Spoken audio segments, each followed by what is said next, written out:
Бағдарламаның басты демеушісі Молапорт.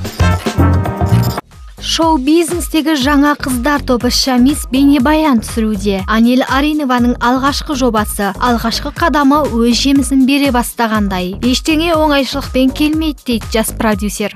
Это первая видеоработа. Бұл Шамис тобының алғашқы дебюті, алғашқы жұмысы. Қыздарды вокалға, актерлыққа шыңдадық. Бұл бірінші видео жұмыс. Видео жұмыс ешқашан оңай болмайды. Бізге экраннан дайын жұмысты көріп сынау оңай. Шын мәнісінде бұл өте қиын жұмыс. Клиптің сюжеті туралы құпия болып қалсын әзірге. Бәрін көрермен өзі көре жатар. Ал бейнетаспаның режиссері Анель Аринованың ерекше идеясын, асқан құлшынысын бағалап отыр. Ең бастысы бейнебаян көптің көңілінен шығады деп үміттенеді. Когда ко мне обратилась Анель Аринова маған осы әнге клип түсіру туралы ұсыныс айтқан кезде мен бірден оның бейнебаянынан не көргісі келетінін сұрадым. Ол маған сен не көрсең соны көремін. Мен рамкадан шығуды, тың идеяны, креативті қолдаймын деді. Осылайша бірлесіп жұмысқа кірістік. Ең бастысы біздің креативке толы бейнебаянымызды көрермен жақсы бағалайды деп ойлаймын. Топ құрылғалы алғашқы еңбектің нәтижесін көрсеткелі отырған қыздар әлі талай бомба жасайтындарын айтып мақтанып үлгерді. Бет жүздерін жасыратын сұлулар қашан ашық көрсететіндерін де айтты. Вот скоро увидите клип.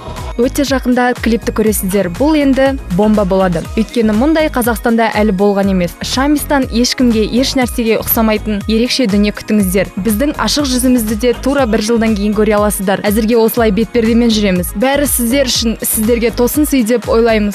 Айта кетейік, продюсер Анель Аринова Шамис тобын осы жылдың басында таныстырған болатын. Дегенмен шоу-бизнеске енді келген қыздар шықпай жатып ақ жартылай жалаңаш деп көпшіліктің сынына ұшыраған еді.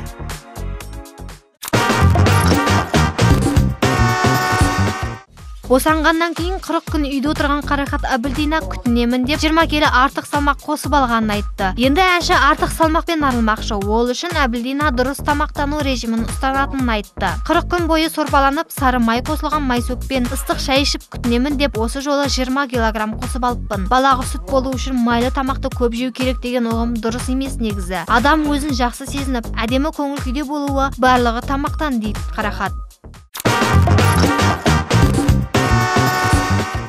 Жау жүрек мың бала картинасы арқылы мыңдаған сұлудың жүрегін жаулаған Асылхан Төлепов енді дубляж саласында мүмкіндігін байқап көрмек. Кезінде ең жас мәслихат депутаты атанған ол дыбыстаудың майталман маманы ретінде танылуға да қарсы емес. Асылхан Төлепов бұл күндері дубляж студиясында тынбай еңбектенуде. Өнер иесі Әбіш Кекілбаев шығармасының желісі бойынша таспаланған картинаны дыбыстауға кірісіп кеткен. Бұл енді Шыңырау деген жақында ғана түсірілімін аяқтадық. Алматыда және Форт Шевченко мен Ақтауда жүрді түсірілімі. Сол түсірілім алаңда кейде кедергілер болады. Кедергі болғанда осындай дубляж жасайды дейді Асылхан.